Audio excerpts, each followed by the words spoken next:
नमस्कार दोस्तों, चर्चा देश की के यूट्यूब चैनल में आपका स्वागत है। आज चर्चा करेंगे उत्तर पूर्व के 3 राज्यों के बारे में। त्रिपुरा, मेघालय, नागालैंड में चुनावी बिगुल बज चुका है। तीनों राज्यों की तारीखें आ चुकी है। त्रिपुरा में 16 फरवरी, तो मेघालय और नागालैंड में 27 फरवरी को वोटिंग होनी है। 2 मार्च को तीनों स्टेट्स के नतीजे आ जाएंगे। विस्तार से तीनों स्टेट्स पर बारी बारी चर्चा करेंगे। नॉर्थ ईस्ट के ये राज्य लोकसभा चुनावों के हिसाब से भी महत्वपूर्ण है और नॉर्थ ईस्ट में बीजेपी की बड़ी परीक्षा है। नॉर्थ ईस्ट में बीजेपी लगातार मजबूत हुई है। हेमंता बिस्वा शर्मा, जो कि national democratic alliance of north east के प्रेसिडेंट भी है, उन्होंने भी अहम भूमिका निभाई है। तो आप समझ सकते हैं, मिजोरम को छोड़कर सभी राज्यों में भारतीय जनता पार्टी और सहयोगियों की वहां पे सरकार है। तो शुरुआत करते हैं तीनों राज्यों से। सबसे बड़ा जो राज्य है, सबसे महत्वपूर्ण जो राज्य है बीजेपी के लिए, वो है त्रिपुरा। त्रिपुरा में बीजेपी की खुद की सरकार है। 2018 में मानिक सरकार, जो वहां के मुख्यमंत्री थे लंबे समय तक, 25 साल तक, उनकी सीपीएम को हराकर वो सत्ता में आए थे। कम्युनिस्ट का शासन खत्म करके सत्ता में आए थे। उखाड़ फेंका था एक तरीके से कम्युनिस्टों को। लेकिन इस बार बीजेपी के लिए चुनौतियां बहुत ज्यादा है। एक नया यहाँ पे पार्टी बनी है, टिपरा। जी हाँ, ये एक नए राज्य की मांग कर रही है। ग्रेटर टिपरा लैंड की मांग कर रही है। आदिवासियों के लिए, ट्राइबल्स के लिए एक ट्राइबल पार्टी है ये। मुख्य रूप से ये पार्टी 1 साल पहले ही बनी है और म्यूनिसिपल कॉर्पोरेशन के जो इलेक्शन हुए थे त्रिपुरा में, अगरतला में, उसमें इसका बेहतरीन प्रदर्शन रहा था। तो टिपरा की बात करें तो प्रद्योत माणक्य देववर्मन की पार्टी है। बड़े आदिवासी नेता हैं। कांग्रेस के पूर्व प्रदेश अध्यक्ष रह चुके हैं। शाही परिवार के नेता हैं त्रिपुरा में। तो इनका बड़ा प्रभाव पड़ेगा। इस बार 40 सीटों पर चुनाव लड़ेंगे और ट्राइबल वोटों पर बड़ी सेंधबाजी कर सकते हैं। इसके अलावा टीएमसी, सुष्मिता देव, जो कि कांग्रेस छोड़कर टीएमसी में आ गई थी, महिला मोर्चा की अध्यक्ष थी, उनको यहाँ पे मुख्यमंत्री का फेस भी बनाया था टीएमसी की ओर से। लेकिन टीएमसी की कोई खास भूमिका नहीं रहेगी, लेकिन कुछ वोट काटेगी ये आम आदमी पार्टी की तरह त्रिपुरा में। कांग्रेस और सीपीएम का इस बार गठबंधन है। दोनों दल गठबंधन में चुनाव लड़ रहे हैं। कांग्रेस की अगर बात करें तो कांग्रेस ने सुधीर रॉय, जो कि अगरतला से उनको चुनाव लड़ाया है।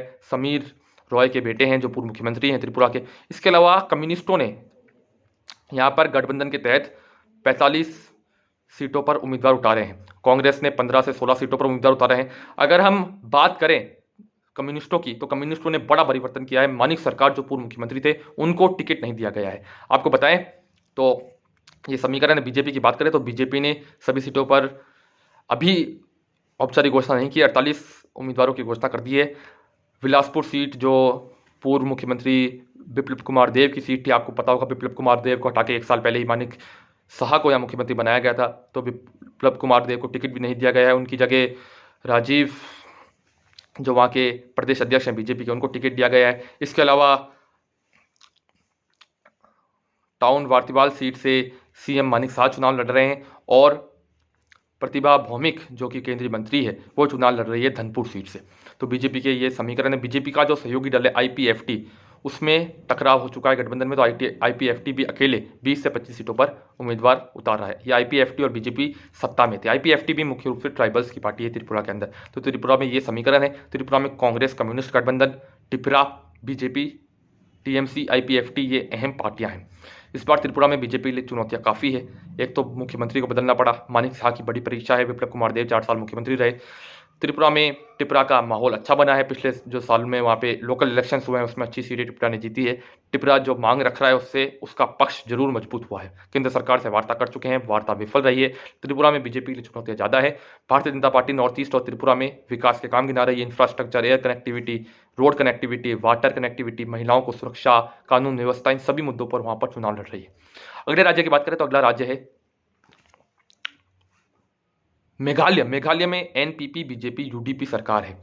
3 दलों की सरकार है। 2018 के नतीजों की आपको बात करें, सबसे पहले नतीजे सुन लीजिए। देखिए, 2018 में कांग्रेस यहाँ सबसे बड़ी पार्टी बनी थी 21 सीटों के साथ। 60 में से एनपीपी सेकेंड नंबर की पार्टी, बीजेपी को सिर्फ 2 सीटें मिली थी और यूडीपी को भी 8 या 9 सीटें यहाँ पे मिली थी। ये यहाँ पे यूडीपी एक और पार्टी है यहाँ की, उसको भी 3-4 सीटें मिली थी और कुछ अन्य दल है। तो मेघालय की बात करें तो मेघालय में कांग्रेस खत्म हो चुकी है। आपको बताएं, एक तो कांग्रेस सत्ता में नहीं आ पाई। सिंगल लार्जेस्ट पार्टी बनने के बावजूद यूडीपी, एनपीपी, बीजेपी सब ने गठबंधन करके यहाँ पे सत्ता बनाई। 60 में से 31 सीटें चाहिए, तो बहुमत तक वो पहुंच गए आराम से। और उसके बाद पिछले साल ही टीएमसी में चले गए कांग्रेस के वहाँ के वरिष्ठ नेता मुकुल संगमा, जो बड़े जमीन से जुड़े नेता माने जाते हैं। मुकुल संगमा कई बार मुख्यमंत्री रहे हैं। तो मुकुल संगमा कांग्रेस छोड़कर वहाँ पर चले गए टीएमसी में। उससे कांग्रेस का हालत यहाँ पे खस्ता हो चुकी है। कांग्रेस 0 के बराबर यहाँ पर चुनाव में। टीएमसी ने अपने उम्मीदवार यहाँ पे सभी सीटों पर उतारे हैं। टीएमसी कितना यहाँ पे सफल हो पाएगी, मुकुल संगमा कितना प्रभाव छोड़ पाएंगे, वो देखने वाली बात होगी। और कांग्रेस इसमें कितना सफल हो पाएगी, इतना बड़ा लॉस होने के बाद, ये भी देखने वाली बात होगी। बीजेपी की बात करें तो बीजेपी इस बार अकेले चुनाव लड़ रही है, उसको अपना जनाधार बढ़ाने की चुनौती है। 60 की 60 सीटों पर बीजेपी अकेले चुनाव लड़ रही है, एनपीपी भी अकेले चुनाव लड़ रही है 60 की 60 सीटों पर। चुनाव सब अकेले लड़ रहे हैं, यूडीपी भी अकेले चुनाव लड़ रही है। लेकिन चुनाव बाद गठबंधन हो सकता है, सभी दल गठबंधन में थे, अब सत्ता से बाहर हैं। अब देखने वाली बात होगी क्या यहाँ पे विपक्ष की भूमिका टीएमसी और कांग्रेस निभा पाएगी, और एनपीपी, बीजेपी, यूडीपी ये कितनी सीटें जीत पाएगी, और बीजेपी अपना जनाधार 2 से कितनी आगे तक ले जा पाएगी। और जो यहाँ के मुख्यमंत्री कोनार्ड संगमा जो एनपीपी के हैं, वो क्या प्रभाव यहाँ पे छोड़ पाते हैं, ये देखने वाली बात होगी। अगली जो राज्य की बात करें तो अगला राज्य है नागालैंड। नागालैंड एक महत्वपूर्ण राज्य है।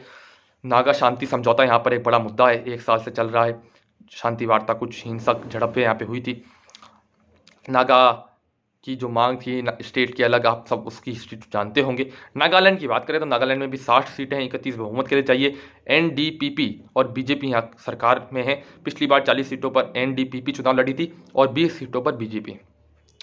इसके तहत 18 सीटें एनडीपीपी को और बीजेपी को मिली थी 12 सीटें।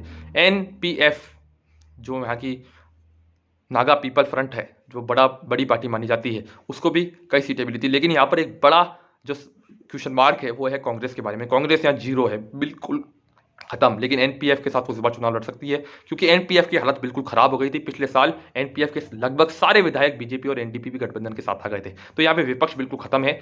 एनडीपीपी, बीजेपी सत्ता में है, लेकिन इस बार अकेले चुनाव लड़ने की घोषणा की है एनपीएफ ने, लेकिन कांग्रेस के साथ गठबंधन भी किया है, 5-10 सीटें दी है, लेकिन अकेले ही चुनाव लड़ रही। पिछली बार तो एक बड़ा इन्होंने गठबंधन बनाया था, लेकिन उसके बावजूद ये हार गए थे एनपीएफ वाले।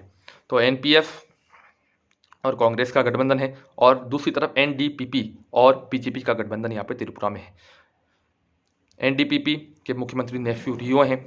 नेफ्यू रियो यहाँ पे 4थी बार मुख्यमंत्री बने थे 2018 में। तो नागालैंड का चुनाव भी बड़ा रोचक है। एनडीपीपी और बीजेपी क्या फिर से सत्ता में आ पाएगी, ये भी एक बड़ा सवाल है। 40 सीटों पर एनडीपीपी चुनाव लड़ रही है और बीजेपी 20 सीटों पर चुनाव लड़ रही है। एनपीएफ और कांग्रेस का गठबंधन दूसरी ओर है। तो ये मुख्य लड़ाई यहाँ पर है। मेघालय में टीएमसी की एंट्री और त्रिपुरा में टीएमसी की एंट्री कितना नुकसान दे पाएगी कांग्रेस को, कम्युनिस्टों को, ये देखने वाली बात होगी। और जैसा कि आपको बताया है, नरेंद्र मोदी यहाँ पे जा चुके हैं मेघालय और त्रिपुरा में रैली करने। अभी अमित शाह पिछले कुछ दिनों में नागालैंड और मेघालय घूम के आ चुके हैं। जेपी नड्डा पिछले दिनों अभी त्रिपुरा में थे। तो बीजेपी पूरा जोर लगा रही है तीनों स्टेट्स में। खासकर बड़ी चुनौती उसके लिए त्रिपुरा में है, अपनी सत्ता को दोहराना, त्रिपुरा कांग्रेस और कम्युनिस्टों से बचना। दूसरी चुनौती मेघालय में है, टीएमसी से बचना और अकेले चुनाव लड़कर अपना जनाधार बढ़ाना। और तीसरी चुनौती है नागालैंड में एनडीपीपी के साथ किस तरह से वो सत्ता बना पाएगी, ये भी एक बड़ी क्वेश्चन मार्क है। कांग्रेस तीनों स्टेट्स में लगभग खत्म है, लेकिन कुछ उसका जो जनाधार बाकी है वो थोड़ा बहुत मेघालय में है। मुकुल संगमा के जाने के बाद क्या वो जनाधार रहेगा, ये भी एक बड़ा सवाल है। तीनों स्टेट्स के बारे में आपकी क्या राय है? नागालैंड, मेघालय और त्रिपुरा के इलेक्शंस 2024 में उत्तर पूर्व को लेकर बड़ा इंडिकेशन देंगे। उत्तर पूर्व का जो इलाका है, यहाँ बीजेपी की पकड़ बड़ी मजबूत है और बड़ी ही ऐतिहासिक तरीके से सभी स्टेट्स पे बीजेपी ने कब्जा जमाया है। मिजोरम, सिक्किम, सभी स्टेट्स पर। हालांकि मिजोरम पिछले दिनों बीजेपी के हाथ से निकल गया था, लेकिन मिजोरम के अलावा सभी स्टेट्स में बीजेपी की सरकार है। अरुणाचल से लेकर सिक्किम तक, नागालैंड से लेकर मेघालय तक, त्रिपुरा से लेकर असम तक। तो क्या होगा नॉर्थ ईस्ट के इन तीनों राज्यों के चुनावों के बारे में, ये 2 मार्च को पता चलेगा। वोटिंग होगी, आगे आगे समीकरण बढ़ेंगे, कैसे क्या होगा ये बड़ा सवाल है। भाइयों बहनों, आपको ये वीडियो कैसा लगा? आप जहां से भी वीडियो देख रहे हैं, इस वीडियो को लाइक कीजिए, शेयर कीजिए, अपने दोस्तों के साथ सब्सक्राइब कीजिए इस चैनल को। जय हिंद, जय भारत।